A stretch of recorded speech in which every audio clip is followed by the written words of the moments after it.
ಅವರಿಬ್ಬರದ್ದು ಒಂದೇ ಊರು.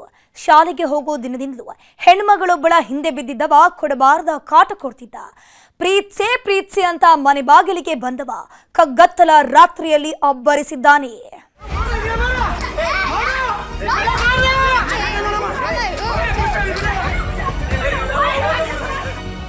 ಹಿಂದೆಲ್ಲ ಪ್ರೀತಿ ಪ್ರೇಮ ಅಂದ್ರೆ ಕದ್ದು ಮುಚ್ಚಿ ನೋಡೋದೇ ದೊಡ್ಡ ಸಾಹಸ ಆಗ್ತಿತ್ತು.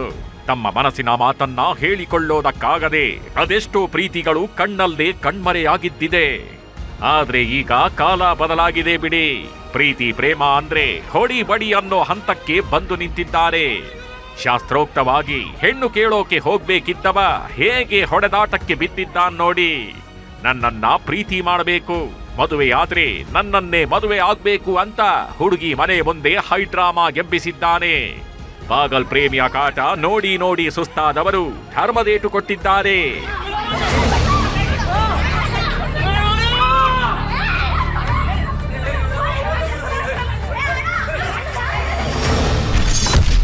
ಪ್ರೀತ್ಸೆ ಅಂತ ಪ್ರಾಣ ತಿಂತಿದ್ದ ಕಿರಾತಕ. ಎಣ್ಣೆ ನಶೆ ಹುಡುಗಿ ತಂದೆ ಮೇಲೆಯೇ ಕೈ ಎತ್ತಿದ ವಸಂತ. ಇವನೇ ನೋಡಿ ಪಾಗಲ್ ಪ್ರೇಮಿ ವಸಂತ.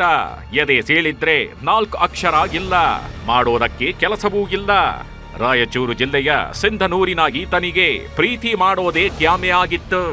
ಯುವತಿಯೊಬ್ಬಳ ಹಿಂದೆ ಬಿದ್ದಿದ್ದ ಈತ ಪ್ರೀತ್ಸೆ ಅಂತ ಪ್ರಾಣ ತಿಂತಿದ್ದ. ನನ್ನನ್ನೇ ಪ್ರೀತಿ ಮಾಡಬೇಕು ಅಂತ ಹೋದಲ್ಲಿ ಬಂದಲ್ಲಿ ಕಾಟ ಕೊಡ್ತಿದ್ದ. ಯಾವಾಗ ಪಾಗಲ್ ಪ್ರೇಮಿಯ ಹಾವಳಿ ಜಾಸ್ತಿ ಆಯ್ತು, ಸತೀಶ್ ತಮ್ಮ ಮಗಳನ್ನ ಬೇರೆ ಊರಿಗೆ ಕಳಿಸಿದ್ರು. ಒಂದಿಷ್ಟು ದಿನ ಮಗಳು ಮನೆಯಲ್ಲಿ ಇರದಿದ್ರೆ ಇವನ ಕಾಟ ಕಮ್ಮಿ ಆಗತ್ತೆ ಅಂತ ಸಂಬಂಧಿಕರ ಮನೆಗೆ ಕಳಿಸಿದ್ರು ಅನ್ಸತ್ತೆ. ಯಾವಾಗ ಹುಡುಗಿ ಕಣ್ಣಿಗೆ ಬೀಳ್ಲಿಲ್ವೋ ವಸಂತನ ಸುತ್ತಾಟವು ಕಮ್ಮಿ ಆಗಿತ್ತು. ಹುಡುಗಿ ಮನೆ ಕಡೆ ಬರೋದು ನಿಂತಿತ್ತು. ಇಷ್ಟು ದಿನ ಬೇರೆ ಕಡೆ ಇದ್ದ ಯುವತಿ ನಿನ್ನೆ ಮನೆಗೆ ಬಂದಿದ್ದಾಳೆ. ಈ ವಿಷಯ ವಸಂತನ ಕಿವಿಗೆ ಬಿದ್ದಿದೆ. ಒಂದ್ ಕಡೆ ಖುಷಿ, ಇನ್ನೊಂದ್ ಕಡೆ ಸಿಟ್ಟು. ಕಂಠಪೂರ್ತಿ ಎಣ್ಣೆ ಹೊಡ್ಕೊಂಡ್ ಬಂದವ ರಾತ್ರಿ ಹೊತ್ತಲ್ಲಿ ಗಲಾಟೆ ಶುರು ಮಾಡಿದ್ದಾನೆ. ಎಣ್ಣೆ ನಶೆಯಲ್ಲಿ ಸೀದಾ ಮನೆಗೆ ಹೋಗಿ ಯುವತಿ ತಂದೆ ಜೊತೆಗೆ ಗಲಾಟೆಗೆ ನಿಂತಿದ್ದ. ಮಾತಿಗೆ ಮಾತು ಜೋರಾಗ್ತಿದ್ದಂತೆ ಹೊಡಿ ಬಡಿ ನಡೆದು ಹೋಗಿದೆ. ಸಿಕ್ಕಿದ್ರಲ್ಲಿ ಇಬ್ಬರು ಬಡಿದಾಡ್ಕೊಂಡಿದ್ದಾರೆ.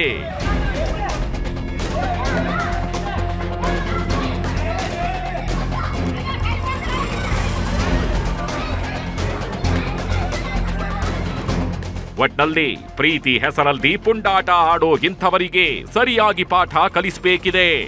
ಪ್ರೀತಿ ಅನ್ನೋದು ಹಿಂಸೆ ಆಗ್ಬಾರ್ದು.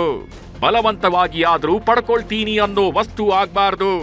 ಎಣ್ಣೆ ಕುಡ್ಕೊಂಡು ಪುಂಡಾಟ ಆಡೋರಿಗೆ ಪೊಲೀಸರು ಮುಟ್ಟಿ ನೋಡಿಕೊಳ್ಳುವಂತೆ ಬಿಸಿ ಮುಟ್ಟಿಸಬೇಕಿದೆ. ವಿಶ್ವನಾಥ್ ಹೂಗಾರ್, ನ್ಯೂಸ್ 18 ರಾಯಚೂರು. ಬಳ್ಳಾರಿಯಲ್ಲಿ ಪುಂಡ ಪೋಖರಿಗಳೆಲ್ಲ ಬಾಲ ಬಿಚ್ಚಿದ್ದಾರೆ. ಪೊಲೀಸರ ಭಯವಿಲ್ಲದೆ ಅಬ್ಬರಿಸೋದಕ್ಕೆ ಶುರು ಮಾಡಿದ್ದಾರೆ. ಬಡ್ಡಿ ದಂಧೆ ನಡೆಸುತ್ತಿದ್ದವನ ಪರಾಕ್ರಮದ ವರದಿ ಇಲ್ಲಿದೆ ನೋಡಿ.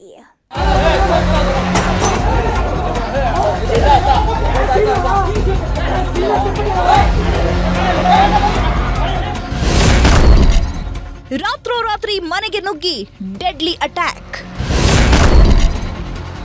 ಸಿಕ್ಕವರ ಮೇಲೆ ಹಲ್ಲೆ, ಇಡೀ ಏರಿಯಾ ಶೇಕ್.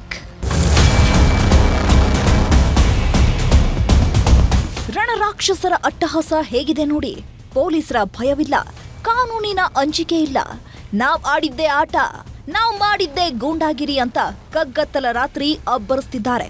ನಡು ರಸ್ತೆಯಲ್ಲಿ ನಿಂತ ನರಹಂತಕರು ಇಡೀ ಏರಿಯಾವನ್ನೇ ಪಾತರಗುಟ್ಟುವಂತೆ ಮಾಡಿದ್ದಾರೆ.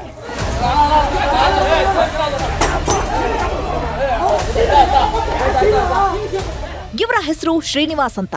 ಬಳ್ಳಾರಿಯ ಬಾಪೂಜಿ ನಗರದ 7ನೇ ವಾರ್ಡ್ ನಿವಾಸಿ. ಇದೇ ಏರಿಯಾದಲ್ಲೇ ರಾಜ ಅಲಿಯಾಸ್ ಮಾರ್ಕೆಟ್ ರಾಜ ಅನ್ನೋನು ಮೀಟರ್ ಬಡ್ಡಿ ದಂಧೆ ನಡೆಸ್ತಿದ್ದ. ಈ ವಿಷಯ ಶ್ರೀನಿವಾಸ್ಗೆ ಗೊತ್ತಾಗ್ತಾ ಇದ್ದಂತೆ ವಿರೋಧ ಮಾಡಿದ್ದ. ಇದು ಮಾರ್ಕೆಟ್ ರಾಜನ ಪಿತ್ತ ನೆತ್ತಿಗೇರಿಸಿತ್ತು. 3 ದಿನದ ಹಿಂದೆ ಶ್ರೀನಿವಾಸ್ ಮಗ ರಸ್ತೆಯಲ್ಲಿ ಹೋಗ್ತಿದ್ದಾಗ ಮಾರ್ಕೆಟ್ ರಾಜ ಅಡ್ಡ ಹಾಕಿ ಹಲ್ಲೆ ಮಾಡಿದ್ದ. ಅಪ್ಪನ ಮೇಲಿನ ಸಿಟ್ಟನ್ನ ಮಗನ ಮೇಲೆ ತೀರಿಸಿಕೊಂಡಿದ್ದ. ಹೀಗಾಗಿ ಶ್ರೀನಿವಾಸ್ ಬಡ್ಡಿ ಹಂತಕನ ವಿರುದ್ಧ ಪೊಲೀಸ್ ಠಾಣೆ ಮೆಟ್ಟಿಲೇರಿದ್ರು. ಕೊನೆಗೆ ಪೊಲೀಸರೇ ಮಧ್ಯಸ್ಥಿಕೆ ವಹಿಸಿ ಇಬ್ಬರನ್ನು ರಾಜಿ ಮಾಡಿದ್ರು. ಆದ್ರೆ ರೌಡಿ ರಾಜನ ಕೋಪ ಮಾತ್ರ ಕಮ್ಮಿ ಆಗಿರ್ಲಿಲ್ಲ. ನಿನ್ನೆ ರಾತ್ರಿ ತನ್ನ ಪಟಾಲಂ ಕರ್ಕೊಂಡು ಬಂದು ಅಟ್ಟಹಾಸ ಮೆರೆದಿದ್ದಾನೆ. ಕೆಲವೊಂದು ಆಕ್ಟಿವಿಟೀಸ್ಗಳಲ್ಲಿ ನಾನು ಸ್ವಲ್ಪ ವಿರೋಧವನ್ನು ಮಾಡ್ತಾ ಇರ್ತೀನಿ ಸರ್. ಈ ಥರ ಮಾಡಬಾರ್ದು, ತಪ್ಪು. ದಂಧೆನೂ ಮಾಡಬಾರ್ದು, ಮನೆ ಬೀಗ ಹಾಕಬಾರ್ದು, ಅಂತ ಹೇಳ್ತಾ ಇರ್ತೀನಿ ಸರ್. ಯಾವುದಾದ್ರೂ ಸ್ವಲ್ಪ ಬೇರೆ ಬೇರೆ ಆಕ್ಟಿವಿಟೀಸ್ಗಳಲ್ಲಿ ತೊಡಗಿದ್ರೆ ಅವ್ರಿಗೆ ಆ ಥರ ಮಾಡಬಾರ್ದು ಅಂತ ನಾವು ರಿಕ್ವೆಸ್ಟ್ ಮೂಲಕ, ಅದು ಕಾನೂನುಬದ್ಧವಾಗಿ ಮೂಲಕನೇ ನಾನು ವಿಚಾರಿಸ್ತೀನಿ. ಮಾರ್ಕೆಟ್ ರಾಜನ ಡೆಡ್ಲಿ ಗ್ಯಾಂಗ್ಗೆ ಶ್ರೀನಿವಾಸ್ ಕುಟುಂಬ ಬೆಚ್ಚಿ ಬಿದ್ದಿದೆ. ಮನೆಯೊಳಗೆ ಹೋಗಿ ಬಾಗಿಲು ಹಾಕ್ಕೊಂಡ್ರೂ ಬಿಡದೆ ಹಲ್ಲೆ ಮಾಡಿದ್ದಾರೆ. ಮನೆ ಮುಂದೆ ನಿಲ್ಲಿಸಿದ್ದ ಬೈಕ್ಗಳನ್ನೆಲ್ಲ ಪುಡಿ ಮಾಡಿದ್ದು, ಮನೆಯ ಕಿಟಕಿ ಗಾಜುಗಳನ್ನೆಲ್ಲ ಧ್ವಂಸ ಮಾಡಿದ್ದಾರೆ.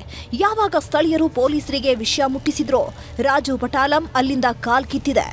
ಅವರು ಬರಬೇಕಾದ್ರೆ ಫಾಲೋ ಮಾಡ್ಕೊಂಬಂದು ಈ ಥರ ಮಾಡಿದ್ದಾರೆ ಸರ್. ಚಿಕ್ಕ ಮಕ್ಕಳಿದ್ದಾರೆ ಅಂದ್ರೂ ಅವ್ರು ಕೇಳಿಲ್ಲ ಸರ್. ಅವ್ರು ಬಾಗಿಲೆಲ್ಲ ಒಡೆ ಬಡ್ದು ಬಂದಿದ್ದಾರೆ ಸರ್. ಅವರು ಚಿಕ್ಕ ಮಗು ಇದ್ದಾರೆ ಸರ್. ಇವರೆಲ್ಲ ಬೈ ಬಿದ್ದಿದ್ದಾರೆ ಸರ್. ಆಮೇಲೆ ಹಾಸ್ಪಿಟ್ಲಿಗೆ ಹೋಗಿ ಅಡ್ಮಿಂಟ್ ಆಗಿದ್ದೀವಿ ಸರ್, ನಾನು ನಮ್ಮ ಅತ್ತೆಯವರು. ಸರ್ ರಾಡು, ಇದು ಚಾಕು, ಅವೆಲ್ಲ ಕಾರ್ ಪುಡಿ ಎಲ್ಲ ತಗೊಂಬಂದಿದ್ದಾರೆ ಸರ್ ಅವರು. ಗಣಿನಾಡು ಬಳ್ಳಾರಿಯಲ್ಲಿ ದಿನದಿಂದ ದಿನಕ್ಕೆ ರೌಡಿಗಳ ಅಟ್ಟಹಾಸ ಎಲ್ಲೇ ಮೀರ್ತಿದೆ. ಪುಂಡ ಪೋಖರಿಗಳೆಲ್ಲ ಬಾಲ ಬಿಚ್ಚೋದಕ್ಕೆ ಶುರು ಮಾಡಿದ್ದಾರೆ. ಹೀಗಾಗಿ ಪೊಲೀಸರು ಬಾಲ ಕತ್ತರಿಸೋ ಕೆಲಸ ಮಾಡಬೇಕಿದೆ. ಬಸವರಾಜ್ ಹರನಹಳ್ಳಿ, ನ್ಯೂಸ್ 18 ಬಳ್ಳಾರಿ.